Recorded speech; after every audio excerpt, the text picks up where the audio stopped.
সমৃদ্ধির মায়ের ব্লগ চ্যানেলে আজকে দার্জিলিংয়ের দলবল নিয়ে আমার একটি ভিডিও দেখুন। আমার হাত ধরে চলুন কিভাবে 3 ঘন্টার ট্রাফিক জ্যাম পেরিয়ে আমি দার্জিলিংকে এক্সপ্লোর করেছিলাম, আর আপনারা কীভাবে 3 মিনিটে দার্জিলিংকে এক্সপ্লোর করবেন।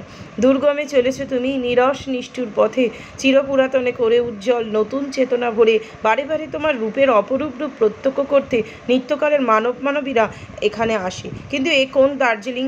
কুইন হিল অফ হিমালয়ের রানীর একই বেহাল দশা, ম্লান চেতনার আবর্জনায় পান্থের পথে বিঘ্ন ঘটায়। 3 ঘন্টার ট্রাফিক জ্যাম আমাদের এই সৌন্দর্য আরোহণের পথে জ্যামারের যেন কাজ করেছে। তাই আমরা চলে গিয়েছিলাম অফবিট দার্জিলিংয়ে, তাকদা তিনচুলে লামহাটায়। এটা লামহাটা, প্রথমে তাকদার রাস্তা বন্ধ থাকায় আমরা লামহাটাতে গিয়েছিলাম, একটি গাড়ি রিজার্ভ করে নিয়েছিলাম। আরও বিস্তারিত ভিডিও আসবে। আপাতত 3 মিনিটে এক্সপ্লোর করুন অফবিট দার্জিলিংয়ে। এটা হলো গুম্বাধারা ভিউ পয়েন্ট, তিনচুলের খুব কাছাকাছি। এখানেও অনেক হোমস্টে আছে। দার্জিলিংয়ের এই কোলাহল থেকে বাঁচতে অনেকে গুম্বাধারা ভিউ পয়েন্টে এসে এখানে হোমস্টেতে থাকছে, কিন্তু আমরা হঠাৎ যাওয়ায় তৎকালের টিকিট কেটে এই কোনো হোমস্টের বুকিং পাইনি, তাই দার্জিলিংয়েই আমরা স্টে করেছিলাম। আরও এই বিষয়ে ভিডিও আসছে। কিন্তু বলি, দার্জিলিংয়ে গিয়ে কী পেলাম?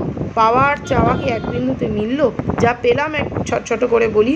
মাত্রাতিরিক্ত কোলাহল, অসহনীয় গরম, পাহাড়ের সাপেক্ষে বলা যায় সব কিছুর চড়া দাম।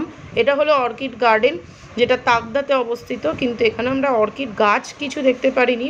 ড্রাইভার ভাই বলছিল যে মার্চ এপ্রিল এলে খুব ভালো করে দেখা যাবে। আর এটা গ্ল্যানারিসের কেকের সম্ভার। কেক তো নয়, যেন আগুন ছোঁয়া দাম, তবু ঐতিহ্যকে সঙ্গে নিয়েই কিছু কেক বাক্সবন্দি করে এনেছিলাম বাড়ির জন্য। আর ট্রেনের টিকিট না পাওয়ায় ফিরেছিলাম বাসে, আতিয়ানার ভারত বেঞ্চ এই বাসটিতে, ভলভো বাসে। তো এই রইল আমার দার্জিলিংয়ের প্রথম পর্বের ভিডিও।